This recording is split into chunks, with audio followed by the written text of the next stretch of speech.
इयत्ता 9वी मराठी विषयाच्या तासिकेत मी सौ सोनाली चुरी आपणा सर्वांचे स्वागत करते.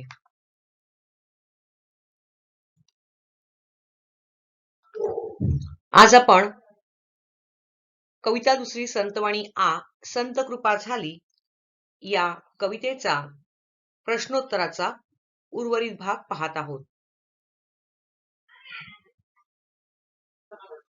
Question answer series. मागच्या व्हिडिओमध्ये आपण नमुना 1 यामधले काही प्रश्न अभ्यासले होते. आता पुढच्या प्रश्नाकडे वळूयात. नेहमीप्रमाणे कविता वाचनाची वेळ झालेली आहे. नीट कविता वाचा आणि मग प्रश्नांची उत्तरं सोडूयात.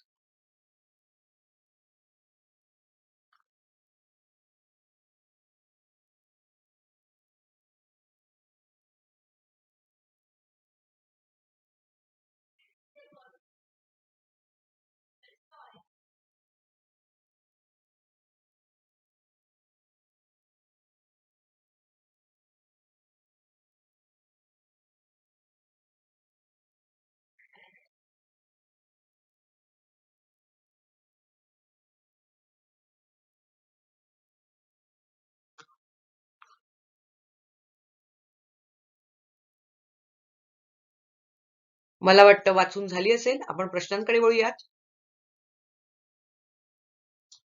कृती 3 कवितेतील शब्दार्थ. त्यातला पहिला आहे प्रस्तुत कवितेतील शब्दांचा अर्थ लिहा. पहिला आहे वारकरी. वारकरी या शब्दाचा समानार्थाचा शब्द आहे यात्रेकरू. माहित नसेल तर कृपया पेन्सिलीने पटापट लिहून घ्या. यात्रेकरू.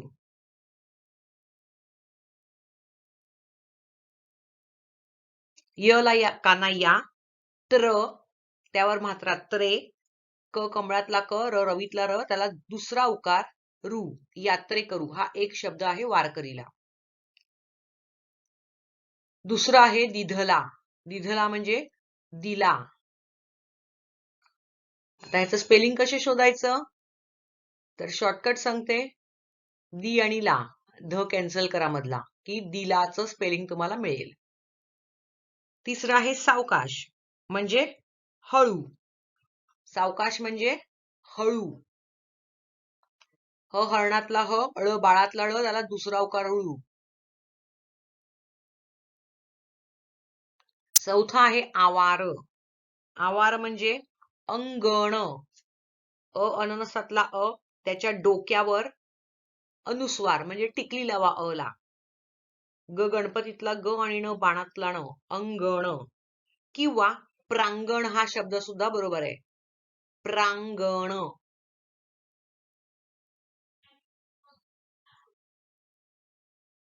ठीक आहे. प्रश्न चौथा आहे काव्य सौंदर्य. प्रश्न विचारलेला आहे पहिला, पुढील ओळींचा भावार्थ स्पष्ट करा. मुलांनो, भावार्थ म्हणजे काय तर तुम्हाला या कवितेतून काय अर्थ कळला हा भावार्थ. काव्यपंक्ती दिलेल्या आहेत. तुका झालासे कळस, भजन करा सावकाश. तर याचा अर्थ काय तर संत तुकारामांनी या देवळाला कळस चढवला आहे. म्हणजेच त्यांचे कार्य उत्तुंग ठरले आहे. आणि या मंदिरात विठ्ठलाचे भजन सावकाश म्हणा, म्हणजेच भक्तिभावाने या मंदिराची पूजा करा असा याचा अर्थ आहे. किंवा तुम्ही असं लिहू शकता,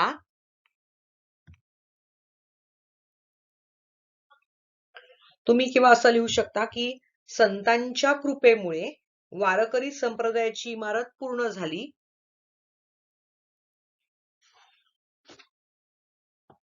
तर इमारत बांधायची झाल्यास पाया घालावा लागतो. तो पाया संत ज्ञानेश्वरांनी घातला आहे.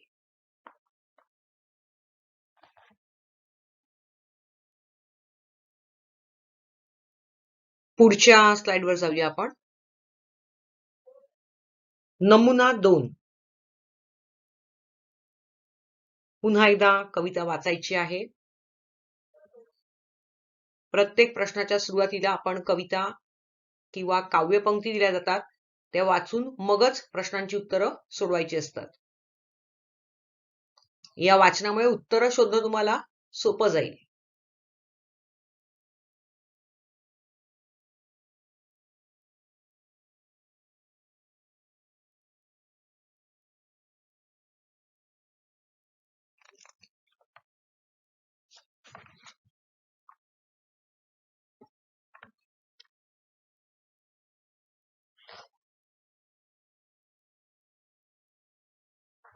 मला वाटतं कविता वाचून झाली असेल. आपण प्रश्नांकडे वळूयात. प्रश्न 1 ब. पुढील कवितेच्या आधारे दिलेल्या सूचनेनुसार कृती करा. कृती 1 आकलन कृती. त्यातलं पहिलं आहे आकृती बंध पूर्ण करा. त्याची पहिली आकृती दिली आहे इमारत फळा येण्याचं कारण. आता इमारत फळा येण्याचं कारण शोधा बरं पटकन. बघा पहिल्याच कडव्यामध्ये उत्तर मिळतंय संत कृपा झाली इमारत फळा आली. मग इमारत फळा कशामुळे आली तर संत कृपा झाली. उत्तर आहे संत कृपा झाली. लिहून घ्यायचं तर लिहून घ्या, नाहीतर सरळ टेक्स्टबुक मध्ये किंवा वर्कबुक मध्ये जी कविता दिलेली आहे तिथे पेन्सिलीने खूण करून नंबरिंग करून ठेवा. उत्तर आहे संत कृपा झाली. इमारत फळा येण्याचे कारण, फळा म्हणजे पूर्ण, इमारत पूर्ण होण्याचं कारण काय तर संत कृपा झाली. दुसरा प्रश्न आहे वारकरी संप्रदायावर कळस चढवणारे. आता बघा बरं काय मिळतं कवितेमध्ये, उत्तर शोधा. वारकरी संप्रदायावर कळस चढवणारे कोण ते लिहायचे आहेत. 5वं कडवं बघा. 5व्या कडव्यामध्ये दिले तुका झालासे कळस भजन करा सावकाश. मग तुका झालासे कळस, मग वारकरी संप्रदायावर कळस चढवणारे कोण? तुका. तुका म्हणजे कोण तर संत तुकाराम. मग उत्तर काय आहे वारकरी संप्रदायावर कळस चढवणारे कोण तर संत तुकाराम.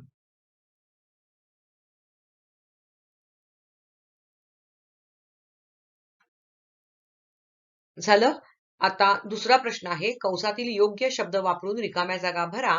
त्यातलं पहिलं आहे संत कृपा झाली इमारत डॅश आली, मुळा कळा फळा माळा.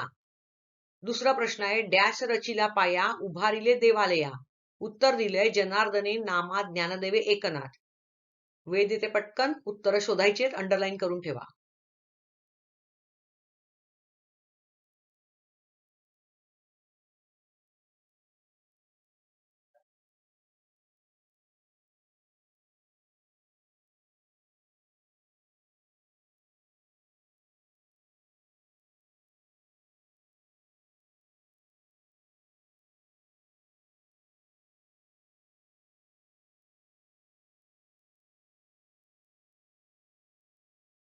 मला वाटतं उत्तर मिळाली असतील. उत्तर आहेत संत कृपा झाली इमारत फळा आली, पहिल्या कडव्यामध्ये आहे.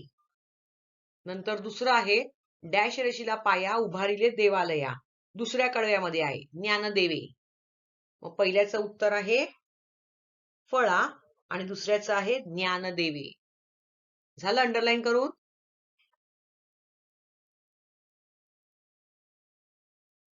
हे फळा आणि ज्ञानदेवे. मला वाटतं झालं असेल. आपण पुढच्या कृतीकडे वळूयात. कृती 2 आकलन कृती. त्यातला पहिला प्रश्न आहे खालील प्रश्नांची उत्तरे एका वाक्यात लिहा. संत जनार्दन व संत एकनाथ यांनी वारकरी संप्रदायाला काय दिले. बघा बरं जनार्दन आणि संत एकनाथ यांचा उल्लेख असलेली ओळ कुठली आहे.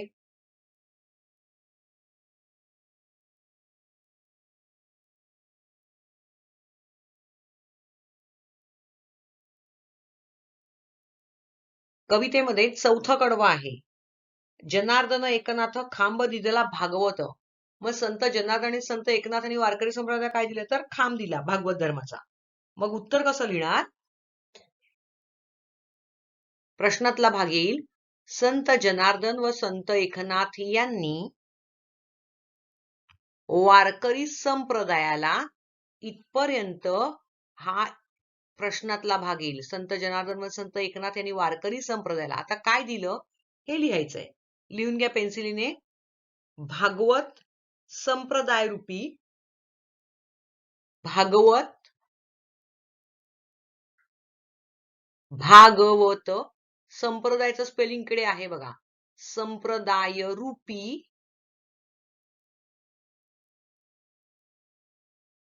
खांब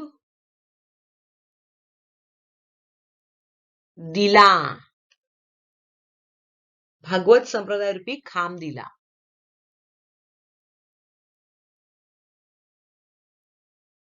आता दुसरा प्रश्न आहे कोणते लिहा. त्यातला पहिला आहे किंकर. किंकर शब्द कुठे आला आहे बघा बरं. टेक्स्टबुक मध्ये बघा.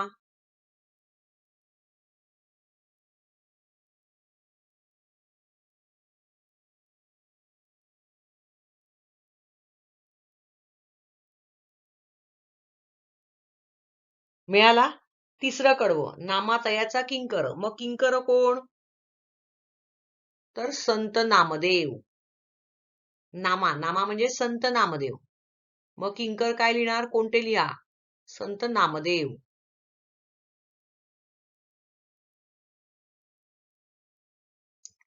दुसरं आहे निरूपण करणाऱ्या. बघा काही संदर्भ मिळतो का?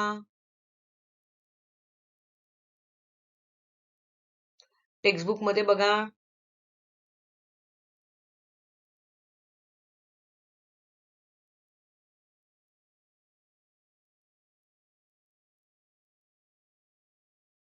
शोधताय ना? मिळतंय बघा. 6वं कडवं आहे.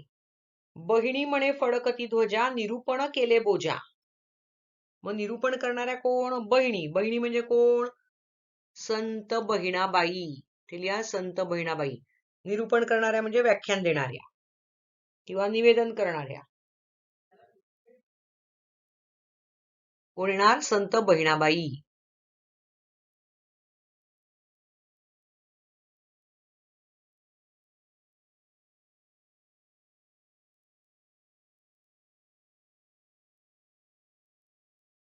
झालं. चला पुढच्या प्रश्नाकडे वळूयात.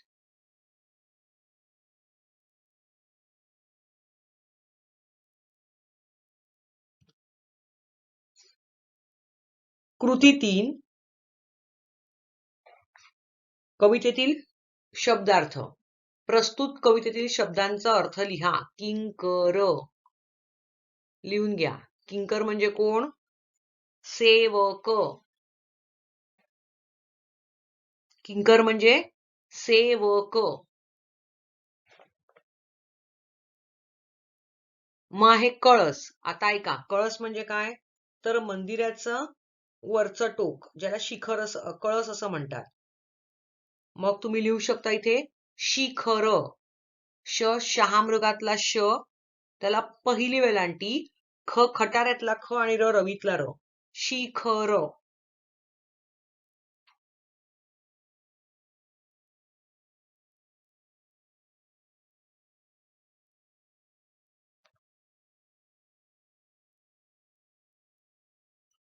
किंवा तुम्ही घुमट पण लिहू शकता त्याला.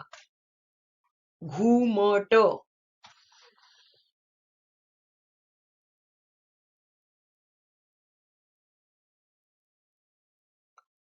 नेक्स्ट आहे निरूपण. निरूपण म्हणजे विवेचन. विवेचन. वि पहिला व वजनातला व, त्याला पहिली वेलांटी वी. मग पुन्हा व वजनातला व, त्यावर एक मात्रा वे. च चमच्यातला च आणि न नळातला न. विवेचन किंवा व्याख्यान. कुठलाही शब्द लिहू शकता.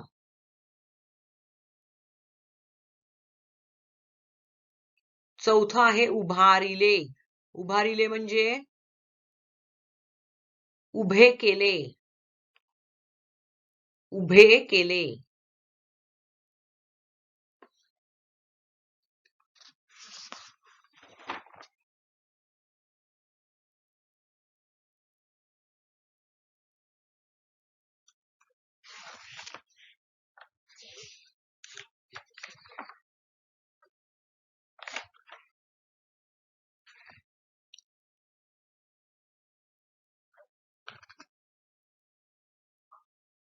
झालं. चला पुढे जाऊयात. कृती 4 काव्य सौंदर्य. पुढील ओळींचे भाव सौंदर्य स्पष्ट करा. बहिणी म्हणे फडकती ध्वजा, निरूपण केले बोजा. आता याचा अर्थ काय आहे? तर बहिणाबाई काय सांगतायत की वारकरी संप्रदाय रूपी इमारतीचा ध्वज सतत फडकत ठेवण्याचं कार्य, त्याची धुरा सांभाळण्याचं कार्य मी माझ्या खांद्यावर घेतलेलं आहे. ती एक प्रकारची काय आहे? माझ्यावर जबाबदारी आहे. आणि निरूपणाच्या माध्यमामधून मी वारकरी धर्माचा प्रचार आणि प्रसार करत आहे. निरूपणातून ती जबाबदारी मी पार पाडत आहे. आता हे भावसौंदर्य कुठून लिहायचं? तर बघा, तुमच्या वर्कबुकमध्ये पेज नंबर 14 त्याच्यावर कवितेचा भावार्थ लिहिलेला आहे. त्यातलं 6वं कडवं मिळालं. 6वं कडवं शब्दार्थांच्या वरती. तर ते जे एक्सप्लेनेशन आहे ते अख्खं ह्या ओळीचं भावसौंदर्य आहे. 6वं कडवं तुम्ही ते तिथून लिहू शकता.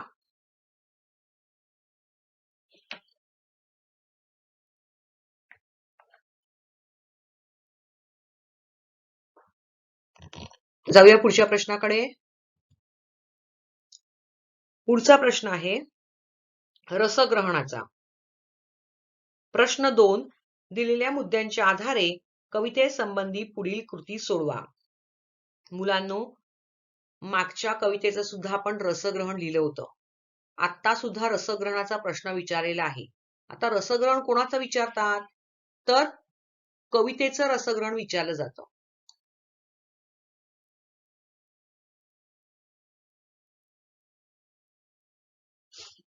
रसग्रहणाचा प्रश्न 8 गुणांचा असतो.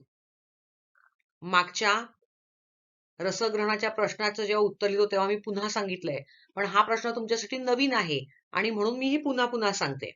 आता आपण मी लिहून देणार आहे हे रसग्रहण जसं तसं तुमच्या वर्कबुकमध्ये लिहायचं आहे. पहिला प्रश्न विचारलेला आहे, प्रस्तुत कवितेचे कवी किंवा कवयित्री. टेक्स्टबुक समोर ठेवा. कोण आहेत कवयित्री? तर संत बहिणाबाई. लिहून घ्या. संत बहिणाबाई. या प्रश्नासाठी 1 गुण असतो, 1 मार्क.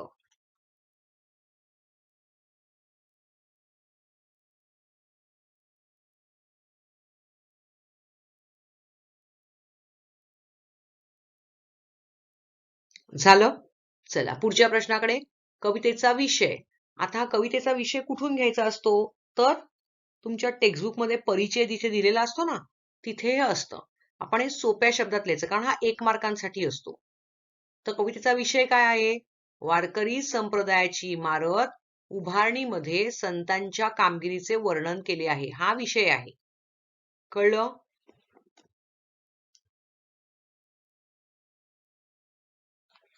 किंवा तुमच्या टेक्स्टबुक मध्ये पान नंबर 4 वर दिले बघा, महाराष्ट्रातील शेवटून दुसरी ओळ बघा, प्रस्तुत अभंगात संत बहिणाबाई यांनी.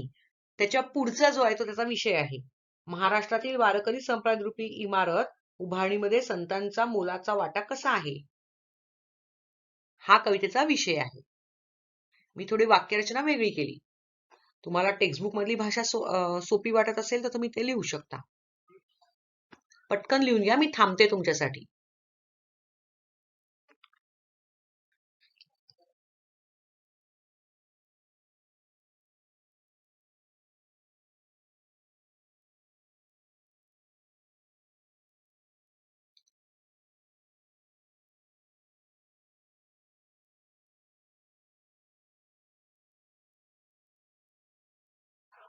झालं लिहून? आता मी जिथे प्रश्न 3 नंबर घातलाय तो तुमच्या वर्कबुकमध्ये 4 नंबरवर आहे. मुलांनो, हा प्रश्नाचा पॅटर्न जो आहे हा चेंज झालेला आहे. कवयित्री, कवितेचा विषय, मिळणारा संदेश, या तिघांना 1-1 मार्क आहे. आणि म्हणून तो मी वरती घेतलेला आहे प्रश्न. प्रश्नपत्रिकेत 10वीला हा 3 नंबरवर येतो, पण तुमच्या वर्कबुकमध्ये हा 4 नंबरवर दिलाय. तर नंबरिंग महत्वाचं नाहीये, प्रश्न महत्वाचे आहेत. तर कवितेतून मिळणारा संदेश काय आहे? तर वारकरी संप्रदायाच्या उभारणीमध्ये संतांचा मोलाचा वाटा आहे. या इमारतीची जपणूक करायची जबाबदारी मराठी रयतेवर आहे, म्हणजेच जनतेवर आहे. हा त्यातनं संदेश आपल्याला मिळालेला आहे. म्हणजे ही कविता कशासाठी लिहिलेली आहे? संत बहिणाबाईंनी, की त्या संतांनी हे सगळं करून ठेवलेलं आहे. मग तुम्ही काय करायचंय? तर ह्या वारकरी संप्रदायाची जी जपणूक आहे ही तुम्ही करायची आहे, आम्ही करायची आहे, असं त्या इथे म्हणतायत. लिहून घ्या. कवितेतून मिळणारा संदेश. तुमच्या वर्कबुकमध्ये पान क्रमांक 18 वर शेवटचा प्रश्न जो आहे चौथा, त्याचं उत्तर हे आहे. लिहून घ्या. वारकरी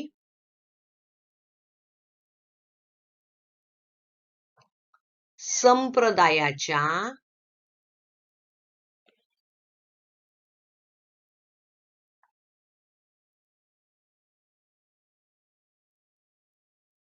उभारणीमध्ये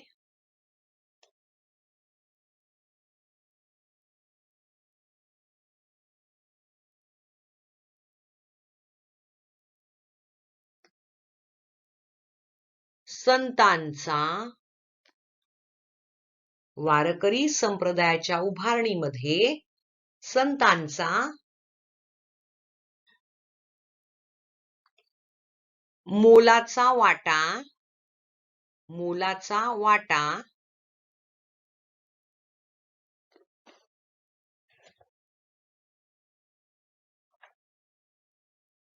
आहे. स्वल्पविराम. या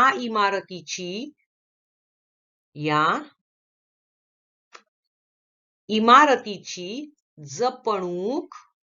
आता जपणूक असं मी लांबवलंय म्हणून न चौकार दुसरा येईल. जपणूक करायची जबाबदारी. या इमारतीची जपणूक करायची जबाबदारी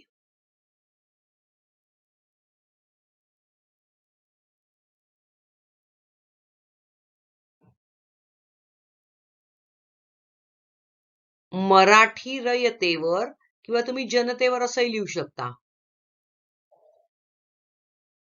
मराठी रयतेवर आहे.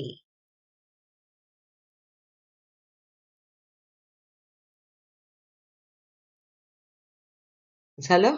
पुढच्या प्रश्नाकडे जाऊया. आता चौथा प्रश्न जो मी इथे लिहिलेला आहे, वरती मेन्शन केलेला आहे, दिलेल्या काव्यपंक्तीचा अर्थ. तर काव्यपंक्ती कुठल्याही येऊ शकतात. आता तुम्हाला कुठला विचारला आहे? तर ज्ञानदेवे रचिला पाया उभारिले देवालया, हे दुसरं कडवं विचारलेलं आहे. बरोबर? मग त्याचं उत्तर काय आहे? तर वारकरी संप्रदाय रूपी इमारतीचा पाया ज्ञानेश्वरांनी रचला. आपलं ज्ञान भक्ती याच्या जोरावर ज्ञानेश्वरांनी इमारतीचा पाया उभा केला आहे आणि वारकरी संप्रदायाची जी स्थापना जी आहे ती त्यांनी केली आहे. त्यामुळेच आज शेकडो वर्ष झाली तरी हा वारकरी संप्रदाय जो आहे हा दिवसेंदिवस वाढतच आहे, असं याचा अर्थ आहे. याचं उत्तर कुठे मिळते तुम्हाला सांगते. पान नंबर 14 वर वर्कबुकच्या पेज नंबर 14 त्यावर दुसरा स्टांजा जो आहे, ज्ञानदेवे रचिला पाया उभारिले देवालया, मिळालं. त्याच्या खालती जो आहे तो त्याचा अर्थ आहे तो तिकडे लिहायचा आहे. आता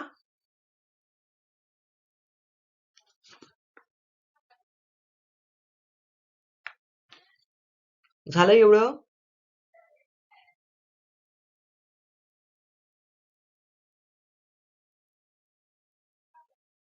पुढे जाऊयात.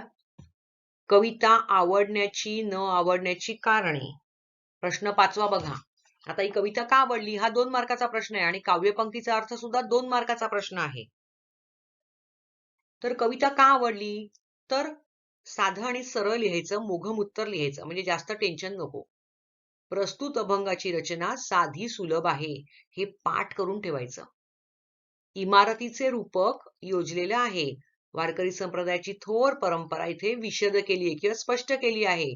संत कृपेचं महत्व सांगून संप्रदायाचा ध्वज फडकवत ठेवण्याचं आवाहन संत बहिणाबाईंनी आत्मीयतेने केलं आहे. म्हणून ही अभंग रचना मला फार आवडली. चला हे कॉपी करायचंय तुम्हाला. ज्यांचं मराठी अतिशय छान आहे त्यांनी ही भाषा वापरा. ज्यांचं मराठी सो आहे त्यांनी काय करायचं,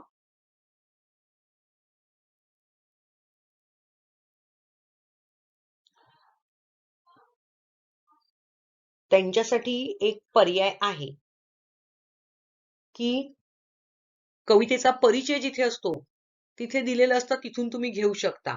आता जसं ह्याच्यामध्ये सोपी उदाहरण, ज्यांचं मराठी चांगलं आहे, ज्यांना छान लिहायचंय, ज्यांना छान मार्क हवेत, त्यांनी असंच्या असं कॉपी करा.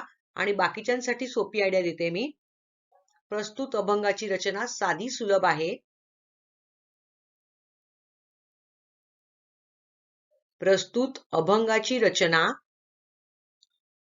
साधी सुलभ आहे.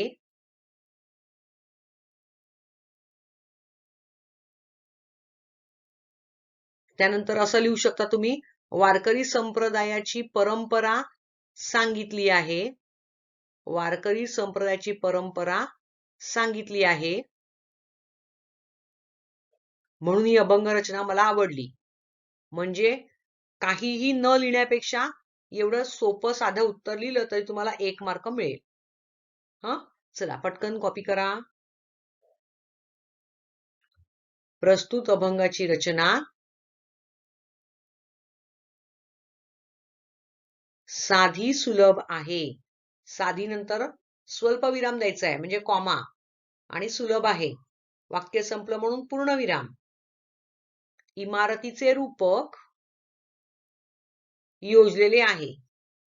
आता रूपक म्हणजे काय, तर खरोखर इमारत त्यांनी उभारली आहे का? इमारत म्हणजे बिल्डिंग. बिल्डिंग उभारली आहे का? नाही. तर हे ते रूपक वापरलेलं आहे त्यामध्ये. बरोबर? म्हणजे वारकरी संप्रदाय जे आहे, हे वारकरी संप्रदाय त्यांनी वाढवलेला आहे, मोठा केला आहे. आणि म्हणून इमारती जशी मोठी मोठी होत जाते तसं ते रूपक म्हणून वापरलेलं आहे. वारकरी संप्रदायाची थोर परंपरा, वारकरी संप्रदायाची थोर परंपरा विशद केली आहे किंवा सांगितली असं लिहिलं तरी चालेल. विशद हा कठीण शब्द असेल तर सांगितली किंवा स्पष्ट केली लिहिलं तरी चालेल.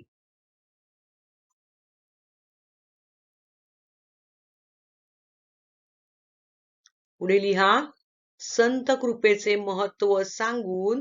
महत्व शब्द लिहिताना त ला त येणार आहे.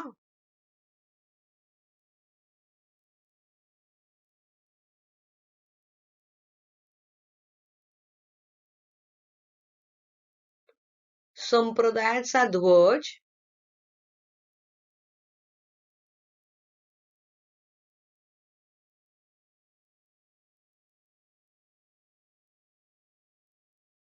फडकवत ठेवण्याचं आवाहन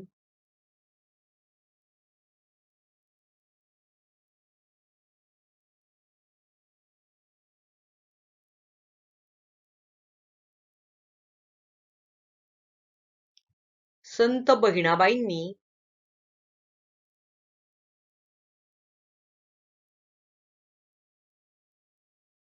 आत्मीयतेने म्हणजे तळमळीने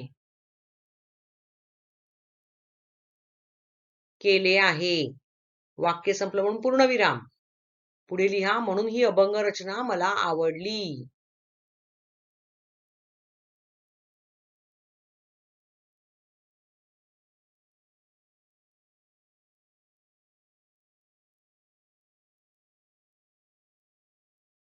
झालं लिहून?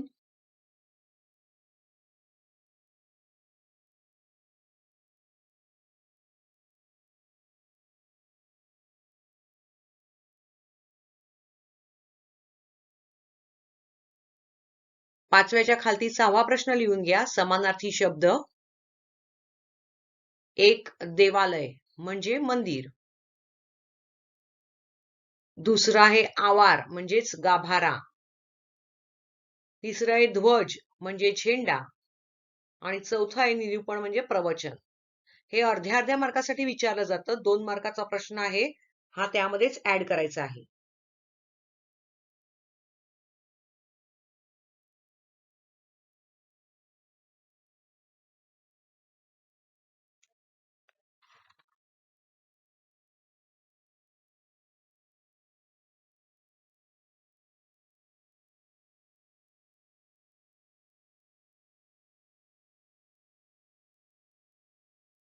मला वाटतं झालं असेल. मी पुढच्या प्रश्नाकडे वळते. इतर स्वाध्याय कृती. प्रश्न 3 कंसातील उत्तराच्या आधाराने संकल्पना स्पष्ट करा.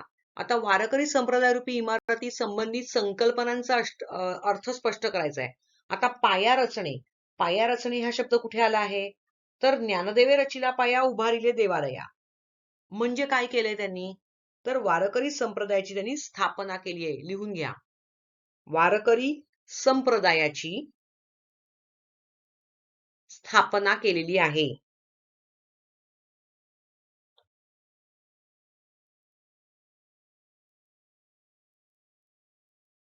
हे खालती चौकोनामध्ये लिहून घ्या. वारकरी संप्रदायाची स्थापना केली.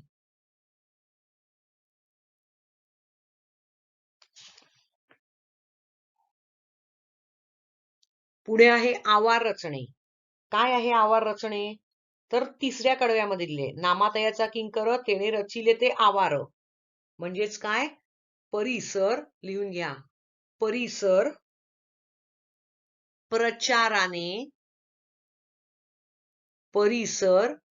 प्रचाराने व्यापक केला.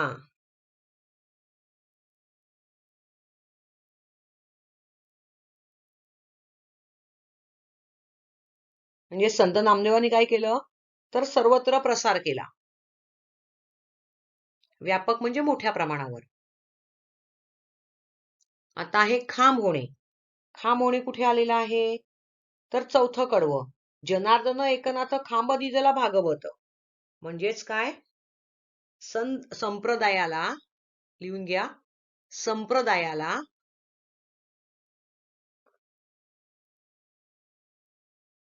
गुरुकृपेने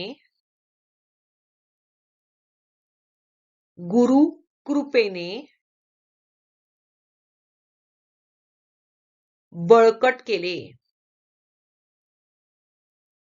संप्रदायाला गुरुकृपेने बळकट केले म्हणजेच खांब होणे. पुढचं आहे कळस चढवणे. तर ते कुठे आहे? पाचव्या कडव्यामध्ये. काय दिलंय? तुका झालास हे कळस भजन करा सावकाश. मग कळस चढवण्याचा अर्थ काय आहे? तर परिपूर्ण. लिहून घ्या. परिपूर्ण वैभवापर्यंत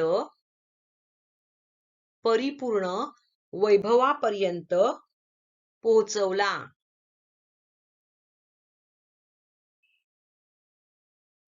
म्हणजे वारकरी संप्रदाय जो आहे हा पूर्ण वैभवापर्यंत पोहोचवलेला आहे. म्हणजे कळस चढविलेला आहे. काय लिहिलं तुम्ही? परिपूर्ण वैभवापर्यंत पोहोचवला.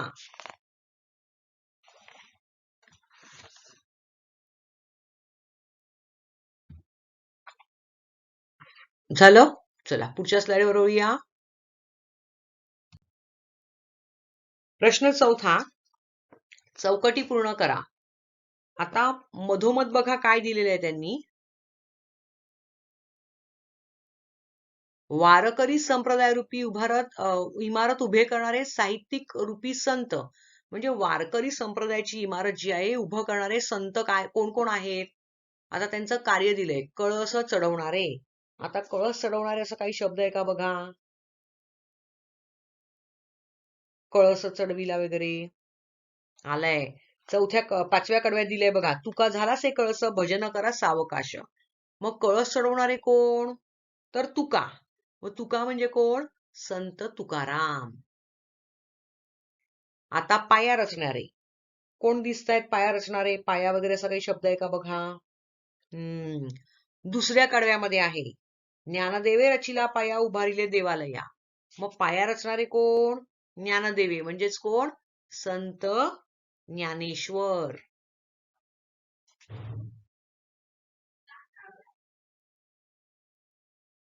नंतर आहे भिंती उभारणारे. बघा कोणी दिसतंय का? भिंती उभारणारे कोण? तिसऱ्या कडव्यात दिलंय. नामातयाचा किंकर तेने रचिले ते आवार. मग नामा म्हणजे कोण? तर संत नामदेव. मग भिंती उभारणारे कोण? संत नामदेव.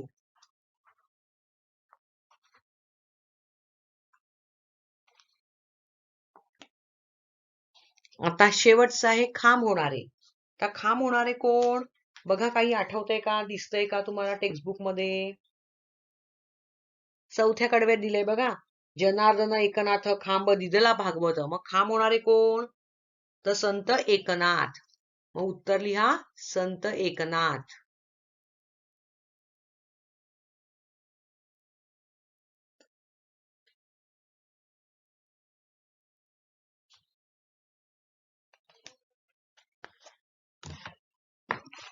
झालं. आता शेवटच्या प्रश्नाकडे वळूयात.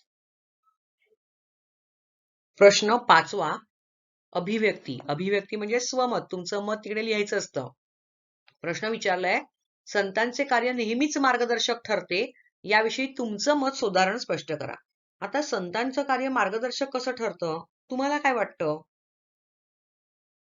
तर अपेक्षित उत्तर असं आहे, उत्तर तुम्ही लिहिणार आहात, मी अपेक्षित उत्तर कसं आहे ते सांगते. महाराष्ट्र ही कोणती भूमी आहे? तर संतांची भूमी आहे. महाराष्ट्र ही संतांची भूमी आहे. आणि आपल्या अभंग ओव्यांमधून त्यांनी काय केलेलं आहे? मानवी मनावर संस्कार केलेले आहे. त्यांनी पराक्रमाची पूजा केली आणि जो ढोंगीपणा होता त्याला विरोध केलेला आहे. आणि आपल्या कार्यामधून संतांनी आपल्याला काय दिलं? तर समता, ममता, बंधुभाव आणि सत्यम शिवम ही जी मूल्य आहेत, ह्या मूल्यांची जपणूक त्यांनी आपल्याला दिलेली आहे. त्यानंतर तुम्ही त्यामध्ये जास्तीची माहिती लिहू शकता की जे खळांची व्यंकटी सांडो तया सत्कर्मी रती वाढो, असं संत ज्ञानेश्वर माऊलींनी पसायदानामध्ये मागितलेलं आहे, म्हणजे देवाकडे मागितलेलं आहे. त्यानंतर तुकाराम महाराजांनी म्हटलेलं आहे की जे का रंजले गांजले त्यासी म्हणे जो आपुले, तोची साधू ओळखावा देव तेथेची जाणावा. किंवा तुम्ही समर्थ रामदासांचं नाव घेऊन लिहू शकता की यत्न तोची देव जाणावा. म्हणजे अशा प्रकारचे संदेश त्यांनी दिलेले आहेत. हे संतांचं कार्य नेहमीच समाजाला मार्गदर्शन ठरतं. एखादा संत लिहिला तरी चालणार आहे तुम्ही. तर उत्तर समजली असतील. वर्कबुक कंप्लीट करायचं आहे. वेळ इथे झालेली आहे. भेटूया पुढच्या व्हिडिओमध्ये. तोपर्यंत वर्कबुक कंप्लीट करा. धन्यवाद.